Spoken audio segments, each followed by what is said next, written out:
Hello, हाय, welcome, नमस्ते। मेरा नाम ऋतिक और आज हम फिर से बात करने वाले हैं एक और इंटरेस्टिंग कंसेप्ट के ऊपर। तो ये वीडियो सेमेस्टर 2 के उन बच्चों के लिए मोस्ट इंपोर्टेंट होने वाली है जिनके पास सब्जेक्ट है principle of micro economics first. तो चलिए शुरू करते हैं आज की वीडियो को। और ये हमारी लेसन नंबर 6 के ऊपर पहली वीडियो होने वाली है जहां हम समझेंगे डिमांड एंड सप्लाई की कुछ एप्लीकेशंस को। तो चलो शुरू करते हैं आज की वीडियो। और इस कंप्लीट सीरीज के नोट्स ऑलरेडी प्रिपेयर हो चुके हैं with important question answer PDF. जिन बच्चों को नोट्स परचेज करने हैं वो इस नंबर पर जाए 9667836336 यहाँ पे व्हाट्सएप करके नोट्स ले सकते हैं। अब हम आते हैं आज के कंसेप्ट के ऊपर। जो हमारा आज का कंसेप्ट है वो क्या है? Some applications of demand and supply. ठीक है, जो मैंने बात करी भी थी कि आज हम सिर्फ कुछ डिमांड सप्लाई के कुछ एप्लीकेशंस के ऊपर बात करेंगे। एक मिनट, चलो फिर अब हम आगे देखते हैं। हाँ, तो मैं क्या बात कर रहा था कि हमें इस वीडियो में देखना applications of demand and supply. पहले समझते हैं इस चैप्टर के लर्निंग ऑब्जेक्टिव कौन कौन से हैं। लेकिन जो हमारी आज की वीडियो का सबसे मेन टॉपिक होने वाला है वो समझना है हमें कि प्राइस सीलिंग क्या होता है। ठीक है, दो कंसेप्ट थे। अगर आपने 11th 12th में इकोनॉमिक्स पढ़ी हो तो आप लोगों को पता होगा कि वहां पे दो कंसेप्ट थे, एक प्राइस सीलिंग क्या होता है, एक प्राइस फ्लोर क्या होता है। पढ़ा है, बहुत अच्छी बात है। नहीं पढ़ा है तब भी आपको वीडियो पूरी समझ में आने वाली है क्योंकि हम बिल्कुल डीप में समझेंगे इस चीज को। देखो, प्राइस सीलिंग का सिंपल सा मतलब क्या होता है कि गवर्नमेंट है ना एक मैक्सिमम रेट जो है वो डिफाइन कर देती है। मैक्सिमम रेट डिफाइन करने का मतलब ये है कि कोई भी प्रोड्यूसर उससे फालतू प्राइस किसी भी कंज्यूमर से चार्ज नहीं कर सकता। जैसे आप लोगों ने देखा होगा कि जनरली हमारे पास क्या होता है, एक एमआरपी होता है हर एक प्रोडक्ट का। एमआरपी का मतलब क्या होता है? Maximum retail price. क्या मैं ये बात बोल सकता हूं कि एमआरपी का सिंपल सा मतलब है आप अगर एक कंट्री में कहीं पे भी हो, जैसे आप इंडिया में कहीं पे भी हो, तो आप जो है इससे फालतू प्राइस कहीं किसी भी गुड्स और किसी भी सर्विस के लिए पे नहीं करोगे जो उसके ऊपर गिवन है, क्योंकि एमआरपी का मतलब क्या होता है? Maximum retail price. वैसा ही कुछ कंसेप्ट क्या होता है हमारा प्राइस सीलिंग भी होता है कि गवर्नमेंट जो है वो एक मैक्सिमम प्राइस जो है वो डिफाइन कर देती है ताकि कोई भी प्रोड्यूसर किसी भी कंज्यूमर को एक्सप्लॉइट ना कर सके उससे फालतू प्राइस चार्ज करके। हाँ, भले उसे कम कर सकता है लेकिन उससे फालतू प्राइस वो चार्ज नहीं कर सकता जो गवर्नमेंट ने डिटरमाइन कर दिया है किसी भी पर्टिकुलर गुड्स के लिए, किसी पर्टिकुलर सर्विस के लिए। वही चीज क्या होती है? हमारी प्राइस सीलिंग होती है। तो सिंपल सा मतलब है, मैं कह सकता हूं कि जो प्राइस सीलिंग है वो कंज्यूमर के बेनिफिट के लिए गवर्नमेंट का उठाया हुआ एक कदम होता है। जैसे यहां पर देखो, a price ceiling is a maximum price that a seller can charge for a product. जहां पे एक सेलर जो है वो चार्ज करता है किसी पर्टिकुलर प्रोडक्ट के लिए और सर्विस के लिए। It is a type of price control that's imposed by government. तो ये हमारा वो प्राइस कंट्रोल होता है जो कौन इंपोज करती है? गवर्नमेंट इंपोज करती है। तो ये चीज हो गई। इसके बाद हमारे पास क्या आता है? इस चीज का पर्पस क्या है। अब पर्पस क्या है वो समझने की कोशिश हम यहाँ पे करते हैं। तो पर्पस, पहला का पर्पस क्या है? To protect consumers from high prices, ताकि हम कंज्यूमर्स को बचा सके हाई प्राइसेस से। ठीक है, ताकि कंज्यूमर जो है उसको ज्यादा प्राइस ना पे करना पड़े, उसे एक्सप्लॉइट ना हो, उस चीज से बचने के लिए ये काम किया जाता है। दूसरा, टू कंट्रोल इन्फ्लेशन, महंगाई ना बढ़े। अगर मान लो गवर्नमेंट रोक ना लगाए प्राइस के ऊपर तो प्रोड्यूसर जो है वो अपनी गुड्स और अपनी सर्विसेज के लिए, खासकर अगर उसने मोनोपोली बना रखी हो, वो जो मर्जी प्राइस चार्ज करेगा और बेचारे कंज्यूमर को देना पड़ेगा।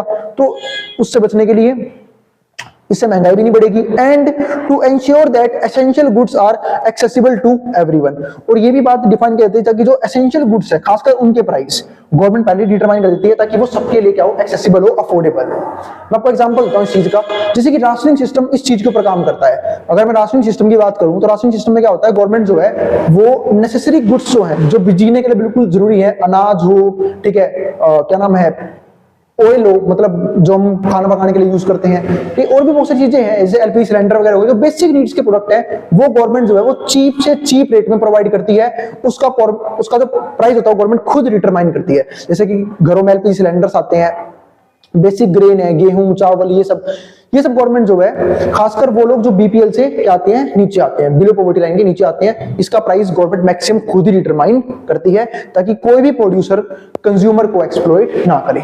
तो ये भी एक तरह का क्या है? प्राइस सीलिंग ही है। तो बात ये आई, क्या भैया गवर्नमेंट जो है वो सिर्फ कंज्यूमर के बारे में सोचती है? जी नहीं, कंज्यूमर क्या तो सोच लिया प्राइस सीलिंग के जरिए। अब एक कंसेप्ट और होता है जो बाद में पढ़ने को मिलेगा, उसको हम बोलते हैं प्राइस फ्लोर। प्राइस फ्लोर होता है प्रोड्यूसर के बेनिफिट के लिए। अब इस प्राइस फ्लोर का मतलब क्या है? इस प्राइस फ्लोर का मतलब है कि गवर्नमेंट एक मिनिमम प्राइस यहां पे डिटरमाइन कर देती है। बात यहाँ पे मैक्सिमम प्राइस, यहाँ पे मिनिमम प्राइस। बिल्कुल, इस मिनिमम प्राइस का मतलब क्या है? तो ध्यान रखना, प्राइस फ्लोर में क्या होता है? Minimum price. मिनिमम प्राइस का यहाँ पे मतलब ये है कि गवर्नमेंट जो है वो एक मिनिमम प्राइस लगा देती है कि कोई भी जो गुड्स खरीद रहा है या सर्विसेज खरीद रहा है वो प्रोड्यूसर को मिनिमम वो अमाउंट देगा ही देगा। फॉर एग्जाम्पल, अगर कोई किसानों से डायरेक्टली डील करता है, किसानों से अनाज खरीदता है, मान लो कोई प्राइवेट कंपनी हो किसानों से अनाज खरीदती है, गवर्नमेंट ने पहले प्राइस डिटरमाइन कर दिए कि आप जो है अनाज को कम से कम इतने पैसों में खरीदोगे, इससे ऊपर आपकी मर्जी, आप जो मर्जी दो उसे, लेकिन इतना प्राइस आपको पे करना ही पड़ेगा। इसी को क्या बोलते हैं, प्राइस फ्लोर। और इससे इसका बेनिफिट क्या होता है, इससे प्रोड्यूसर जो है वो एक्सप्लॉइट नहीं होता, प्रोड्यूसर को उसका मिनिमम प्राइस मिल जाता है। तो प्राइस फ्लोर हो गया प्रोड्यूसर्स के लिए और प्राइस सीलिंग हो गया कंज्यूमर्स के लिए। तो बस ये चीज ध्यान रखना, यहां पे मिनिमम प्राइस आता है, यहाँ पे क्या होता है, मैक्सिमम प्राइस। तो ये भी पढ़ना नहीं था, बस मैंने समझा दिया है। तो उम्मीद है आपको इस वीडियो का फिर इस चैप्टर का बेसिक कंसेप्ट समझ में आ गया होगा, यानी कि एप्लीकेशन ऑफ डिमांड और सप्लाई में एक सबसे इंपॉर्टेंट कंसेप्ट हमारा प्राइस सीलिंग भी होता है और प्राइस फ्लोर भी होता है। अब आते हैं इस चैप्टर के लर्निंग ऑब्जेक्टिव पे। तो अब इस चैप्टर का लर्निंग ऑब्जेक्टिव क्या है, तो देखो यहाँ पे क्या लिखा हुआ है, पहला, understood the working of price control और प्राइस सीलिंग। हमें समझना ही होगा कि प्राइस कंट्रोल या फिर प्राइस सीलिंग किस तरीके से काम करता है। दूसरा, explain the meaning, need and working of minimum support price. फिर हमें समझना होगा कि क्या जरूरत थी हमें, मतलब पहली बात तो मीनिंग क्या होता है प्राइस सीलिंग का, एक्सप्लेन कर चुका हूं। नीड क्यों जरूरत है वो भी समझा चुका हूं, पर्पस क्या होता है उसका, and working of minimum support price, ये तीनों टॉपिक में डिस्कस कर चुका हूं पहले ही। इसका तीसरा पॉइंट क्या आता है, know the division of tax burden between buyer and seller. हमें टैक्स डिवीजन किस तरीके से करना चाहिए बायर और सेलर के बीच में, वो भी जानना काफी जरूरी होता है। जैसे आप लोगों को बताता हूं, देखो टैक्स दोनों भरते हैं, कंज्यूमर्स भी प्रोड्यूसर भी। अब यहाँ पे टैक्सेस के दो कंसेप्ट आते हैं, एक तो अगर आपने पहले पढ़ा होगा, पहले दो टैक्स, डायरेक्ट टैक्स और इनडायरेक्ट टैक्स। अब सारे इनडायरेक्ट टैक्सेस को मिला के एक ही टैक्स बना दिया गया, वो सब बोलते हैं जीएसटी, यानी कि गुड्स एंड सर्विस टैक्स। क्योंकि पहले तो इनडायरेक्ट टैक्स बहुत सारे तरह के होते थे, लेकिन अब उन्हें एक ही कर दिया है, जिसको हम जीएसटी बोलते हैं। जहां जीएसटी के भी कुछ प्रकार हैं, सीजीएसटी, एसजीएसटी, आईजीएसटी, उसकी बात हमें अभी नहीं करनी है। दूसरा हमारे पास क्या होता है यहाँ पे, डायरेक्ट टैक्स। डायरेक्ट टैक्स का सिंपल सा मतलब क्या है कि जिस पे लगाया जाएगा वही भरेगा उस टैक्स को, उसको हम क्या बोलते हैं, डायरेक्ट टैक्स बोलते हैं। जैसे फॉर एग्जांपल इनकम टैक्स। अब एक सिंपल सी बात है, अगर मान लो आप इनकम जनरेट नहीं करे तो क्या गवर्नमेंट आपसे इनकम टैक्स ले सकती है, पॉसिबल ही नहीं है। तो इनकम टैक्स सिर्फ वो भरेगा जिसके पास क्या हो, इनकम, जो इनकम जनरेट करता हो। इसी को बोलते हैं डायरेक्ट टैक्स, यानी कि जिस पे लगाया जाए वही भरेगा। फॉर एग्जांपल, मान लो मेरे को यूटीपी से पेमेंट आती है, अब मेरे को जो यूटीपी से पेमेंट आती है वो टैक्स डिडक्ट होकर आती है, तो वो भी क्या होगा, वो मेरी इनकम थी तो वो टैक्स ही मुझे भरना पड़ेगा, तो वो क्या होगा, एक तरह का, ठीक है, टैक्स डिडक्शन हो गया, इसे बोलते हैं डायरेक्ट टैक्स। लेकिन अगर बात करूं इनडायरेक्ट टैक्स की, इनडायरेक्ट टैक्स का मतलब पता है क्या होता है, कि जिस पे टैक्स लगाया जाए वो नहीं भरेगा, दूसरा कोई भरेगा। और ऐसा भी होता है बिल्कुल। जैसे मैं एग्जांपल देता हूं, गवर्नमेंट जो है वो प्रोड्यूसर जो गुड्स और सर्विस प्रोड्यूस करता है उस पर टैक्स लगा देती है, लेकिन वो टैक्स भरता कौन है, कंज्यूमर। वो जीएसटी कौन पे करता है, कंज्यूमर पे करता है, ठीक है। टैक्स लगाया प्रोड्यूसर पे, भर कौन रहा है, कंज्यूमर। इसको हम क्या बोलते हैं, इनडायरेक्ट टैक्स।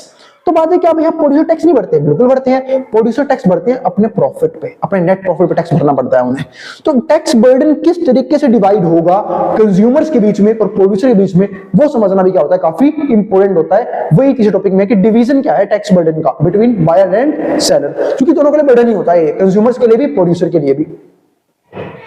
इसके बाद जो हमारा फोर्थ पार्ट आता है वो क्या आता है, explain the price stabilisation programme in agriculture. Agriculture में हम प्राइस को कैसे कंट्रोल करते हैं वो हम समझेंगे, ठीक है, अपने फोर्थ लर्निंग ऑब्जेक्टिव के हिसाब से, ठीक है। वैसे मैं उसकी बेसिक बात कर चुका हूं अभी भी, जब मैं आपको प्राइस फ्लोर समझा रहा था, पर इसको डीप में समझेंगे आने वाली वीडियो में। अब आता है हमारा आज का कंसेप्ट, वो क्या है, प्राइस कंट्रोल एंड राशनिंग। अब समझते हैं प्राइस कंट्रोल और राशनिंग का मतलब क्या है। तो in view of shortage due to natural और मैनमेड फैक्टर्स, कई बार क्या होता है कुछ चीजों के अंदर शॉर्टेज आ जाती है, कमी आ जाती है ड्यू टू नेचुरल और मैनमेड फैक्टर्स। कई बार नेचुरल फैक्टर की वजह से, कई बार मैनमेड फैक्टर की वजह से। Government try to hold down prices essential commodities by fixing price ceiling. तो गवर्नमेंट वहां पे क्या करती है, होल्ड डाउन करती है, ठीक है, प्राइसेस को, वो भी एसेंशियल कमोडिटीज के बाय फिक्सिंग प्राइस सीलिंग। मैं आपको सारा कंसेप्ट समझाता हूं, आपको शायद ना पता हो, क्या पता आप लोगों ने पढ़ा भी हो इस चीज के बारे में। जब राशनिंग सिस्टम स्टैब्लिश किया गया था ना, उस टाइम पे एक दिक्कत आई थी, बंगाल में फेमाइन आया था एक। फेमाइन सबको पता है, उम्मीद है पता होगा, जब सूखा पड़ जाता है किसी भी स्टेट के अंदर उसे फेमाइन बोलते हैं, यानी कि उस टाइम पे वहां पे अनाज की प्रोडक्शन नहीं हुई। इसी को हम क्या बोलते हैं, नेचुरल कोज। भाई नेचुरल कोज की वजह से एसेंशियल प्रोडक्ट्स, यानी कि एसेंशियल गुड्स की, चाहे वो हमारा गेहूं हो, चावल हो, बाकी अनाज हो, उनकी प्रोडक्शन नहीं हो पाई। तो वहां पे जो है लोग जो है भुखमरी से, यानी कि स्टार्वेशन स्टारवेशन से मरने लग गए, मतलब भुखमरी से लोग मरने लग गए। तो गवर्नमेंट ने क्या देखा कि ऐसी सिचुएशन फ्यूचर में भी आ सकती है, तो गवर्नमेंट ने अनाज को इकट्ठा करना शुरू कर दिया। उसी अनाज को इकट्ठे करने के प्रोसेस को पता क्या बोलते हैं? Buffer stock. जो गवर्नमेंट ने एक स्टॉक क्रिएट कर लिया इमरजेंसी सिचुएशन के लिए, कि अगर किसी स्टेट में इमरजेंसी आएगी तो वहां पे कम से कम लोग जो हैं वो भूखे तो नहीं मरेंगे, हम उन तक प्रॉपर फूड जो है वो पहुंचा पाएंगे। तो वो चीज थी। तो और यही नहीं, गवर्नमेंट ने यहाँ पे प्राइस सीलिंग भी लगा दिया। प्राइस सीलिंग का मतलब क्या है? क्या होता है कि कुछ गुड्स जो हैं वो एसेंशियल होते हैं, यानी कि उसमें लोगों की जरूरत है, तो लोग जो है ना उस मजबूरी का फायदा उठाते हैं। कुछ लोग जो प्रोड्यूसर होते हैं उस चीज को महंगे बेच के, जैसे फॉर एग्जांपल मान लो कहीं पे भुखमरी है, खाना नहीं मिल रहा, तो जो भी थोड़ा बहुत खाना होगा प्रोड्यूसर क्या सोचते हैं कि इससे मैक्सिमम प्रॉफिट जनरेट किया जाए। लेकिन ये काफी नीचता का काम होता है। मैं आपको इसका एक बेस्ट एग्जांपल दूंगा। बेबी कोविड में हुआ था ये। कोविड में क्या हुआ था? ऑक्सीजन जब बीच में ओमिक्रॉन आया था शायद, जहां पे जो है ना ऑक्सीजन सिलेंडर की डिमांड बढ़ गई थी। अब वो एक बेसिक नीड थी क्योंकि इस टाइम पे जिंदगी और मौत का सवाल था। तो वहां पे लोगों ने यही नहीं ब्लैक मार्केटिंग भी की ऑक्सीजन सिलेंडर्स की, ऑक्सीजन को महंगे रेट पे बेचा। यूं नहीं देखा किसी की जिंदगी और मौत का सवाल है, फिर भी महंगे बेचा काफी ज्यादा। तो गवर्नमेंट जो है ना इन सारे कामों के लिए प्राइस सीलिंग यूज करती है कि आप जो है ना, ठीक है, इस प्राइस से ऊपर जो है चार्ज नहीं करोगे। इसी को हम क्या बोलते हैं? Maximum price. प्राइस सीलिंग ऊपर अभी मैं डिस्कस किया भी था कि मैक्सिमम प्राइस डिटरमाइन कर दिया है, इससे नीचे भले ही बेच लो लेकिन इससे ऊपर तुम किसी भी कंज्यूमर से चार्ज नहीं कर सकते किसी भी सिचुएशन के अंदर, खासकर एसेंशियल कमोडिटी के केस में। ये चीज थी। अब क्या आता है हमारे पास यहाँ पे? At present our government is trying to control the rate of inflation. कई बार हमारी गवर्नमेंट जो है वो इन्फ्लेशन को कंट्रोल करने की कोशिश करती है। वो इसलिए भी गवर्नमेंट जो है वो प्राइस को कंट्रोल करती है अपने हिसाब से with a wide range of commodities के केस में। मैंने आपको समझाया भी था जब हमने पिछला चैप्टर पढ़ा था, वहां पे हमने क्या पढ़ा था? इक्विलिब्रियम और डिसइक्विलिब्रियम की सिचुएशन कैसे होती है इकोनॉमी के अंदर। तो वहां पे मैंने समझाया था गवर्नमेंट ने बहुत सारी पॉलिसीज यूज करती है डिसइक्विलिब्रियम से इक्विलिब्रियम में जाने के लिए। कई बार मार्केट में इन्फ्लेशन आता है, कई बार डिफ्लेशन आता है, उनको कंट्रोल करना काफी जरूरी होता है, जिसलिए गवर्नमेंट अलग अलग कदम उठाती रहती है, अलग अलग पॉलिसीज यूज करती रहती है। वही सेम चीज यहाँ पे है, गवर्नमेंट अपने हिसाब से प्राइस को कंट्रोल करने के लिए, ठीक है, वाइड रेंज ऑफ कमोडिटीज जो है, खासकर कमोडिटीज केस में, ठीक है, अपने हिसाब से प्राइस सेट करती है। अब यहां से क्वेश्चन आता है दिमाग में क्या कि अगर मान लो गवर्नमेंट ही प्राइस डिटरमाइन कर रही है तो क्या उसका नेगेटिव इंपैक्ट नहीं पड़ेगा मार्केट के ऊपर? फिर मार्केट फोर्सेस क्या करेंगे? डिमांड क्या करेगी? सप्लाई क्या करेगी? तो एक बार बता रहा हूं, ऐसा कोई खास इंपैक्ट नहीं पड़ता। उसका रीजन मैं आपको अभी दूंगा। यहां पे देखो, the purpose of fixing a maximum price is to prevent price from rising above some desired level. एक तो पहली बात, गवर्नमेंट नहीं चाहती कि महंगाई एक हद तक बढ़े, एक डिजायर्ड लेवल से ऊपर जाए, इसलिए गवर्नमेंट खुद ही प्राइस को डिटरमाइन कर देती है। इसके अलावा however it does not prevent it from falling below the desired level। लेकिन हाँ, वो गिर सकती है। अब प्राइस सीलिंग के जरिए गवर्नमेंट ने महंगाई तो रोक दी, गिर सकती है प्राइस, मतलब गवर्नमेंट ने मैक्सिमम प्राइस सेट कर दिया। अब चाहे उसे सस्ते में बेचो चाहे फ्री में बेचो, गवर्नमेंट को कोई फर्क नहीं पड़ता, लेकिन आप उससे ऊपर नहीं जा सकते। मतलब ऊपर जाने की रोक गवर्नमेंट ने लगा दी है, नीचे आप लोग चाहे कितने चले जाओ उसे फर्क नहीं पड़ता। It is evident that if the legally fixed maximum price is above the equilibrium price, ठीक है, it will have effect of either on quantity or price। इसका इफेक्ट क्वांटिटी पे भी पड़ता है और प्राइस पे भी पड़ता है। अब यहां पे देखते हैं, ये हमारे पास क्या है? एक डिमांड कर्व, ये हमारे पास क्या है? Supply curve. अब सपोज करो गवर्नमेंट ने यहां पे अपना मैक्सिमम सपोर्ट प्राइस डिफाइन कर दिया है, इक्विलिब्रियम डिटरमाइन कर दिया है कि भाई आप जो है वो इस पी नोट प्राइस पे सेट करोगे प्राइस को, मतलब आप जो है वो इससे मैक्सिमम प्राइस जो है वो चार्ज नहीं कर सकते। हाँ, इसके नीचे आ सकती है प्राइस, के नीचे पी नोट से P2 आ सकता है। हो सकता है गवर्नमेंट ने P1 प्राइस डिटरमाइन किया हो तो P1 से हम P नोट पे आ सकते हैं इक्विलिब्रियम अचीव करने के लिए, या फिर P2 भी जा सकते हैं, तो वो हमारी मर्जी है, लेकिन हम P1 से ऊपर नहीं जा सकते, ये जरूरी है। तो यहाँ पे एक चीज और क्या आती है? In situation of excess demand, कई बार क्या होता है एक्सेस डिमांड होती है, unless the available supply is allocated to purchasers through some method of rationing, ठीक है। तो यहाँ पे सप्लाई जो है इज एलोकेटेड टू परचेजर्स, उसको हम एलोकेट करते हैं परचेजर के बीच में सम मेथड ऑफ राशनिंग, उसको क्या बोलते हैं? Rationing method. They will try to compete away the limited supply by offering higher prices. कई बार जो है इसके खिलाफ भी मतलब काम होता है, मतलब क्या बताना चाहता हूं मैं यहाँ पे कि यहाँ पे ना हायर प्राइस ऑफर करती है प्रोड्यूसर्स, जो भी हमारे प्रोड्यूसर्स हैं वो हाई प्राइस ऑफर करते हैं, किस चीज से बचने के लिए? एक्सेसिव डिमांड से बचने के लिए। मतलब डिमांड बहुत ज्यादा है पर सप्लाई फिर भी लिमिटेड है। अब गवर्नमेंट ने प्राइस भी डिटरमाइन कर रखा है, तो यहाँ पे एक ब्लैक मार्केटिंग नाम का कंसेप्ट आता है कि ना वो लोग फिर भी उसे हायर प्राइस में सेल करते हैं गवर्नमेंट से छुपा के, इसको ब्लैक मार्केटिंग बोलते हैं। अगर आप लोग जानते हो तो राशन शॉप पे भी जनरली ऐसा देखने को मिलता है।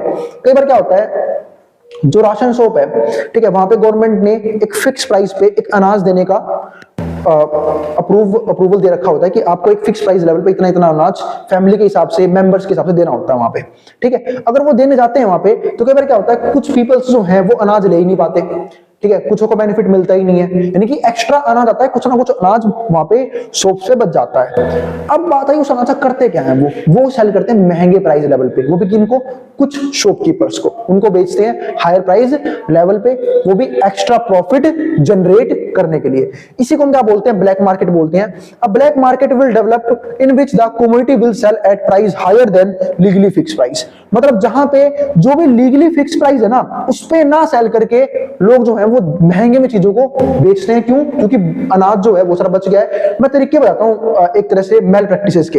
एक तो जो राशन की शॉप्स होती हैं वो लिमिटेड टाइम पीरियड के लिए खोली जाती हैं, मतलब कुछ ही दिनों के लिए खोली जाती हैं, ठीक है, जो कि गवर्नमेंट ने बोल रखा होता है कि आपको पर्टिकुलर कुछ दिनों तक राशन बांटना है।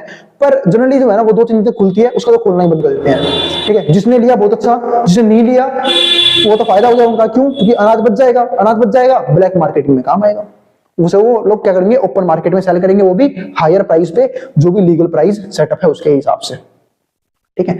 ये चीज होती है यहाँ पे, ये सारी मेल प्रैक्टिसेस हैं जो वो लोग अप्लाई करते हैं, और ये जनरली जो है ना सारे एसेंशियल कमोडिटी केस में देखने को हमें मिलता है। तो उम्मीद है आपको वीडियो समझ में आ गई होगी। प्राइस सेलिंग डिफाइन कर चुका हूं, प्राइस फ्लो भी बता दिया है हल्का सा, ठीक है। इसको डीप में समझेंगे आने वाली वीडियो में, और उम्मीद है आपको इस लेसन नंबर 6 का पहला वीडियो अच्छे समझ में आ गया है, क्योंकि इंट्रोडक्शनल वीडियो था, ये आपके पूरे चैप्टर में हेल्प करेगा। और उम्मीद है आप लोगों ने प्रीवियस वीडियोस भी कवर कर रखी है, क्योंकि मैंने हमेशा एक बात बोली कि प्रीवियस कांसेप्ट्स का यूज हम आने वाली वीडियोस में कर सकते हैं, आने वाले चैप्टर में उसका यूज हो सकता है। इसलिए हमेशा हर एक चैप्टर को, हर एक सीरीज को सीरीज वाइज ही कंप्लीट किया करो, ताकि आपके हर एक कंसेप्ट टॉपिक वाइज ही क्लियर होते चले जाएं। और अगर वीडियो पसंद आई तो वीडियो को लाइक किए बिना मत जाना, और चैनल को सब्सक्राइब भी कर देना ऐसी वीडियोस के लिए। अब मिलेंगे अगली वीडियो में, जहां पे हम बात करेंगे नेक्स्ट कंसेप्ट के बारे में। अब जिसको जो उतार सकता है मैं उतार रहा हूं बोर्ड के सामने से।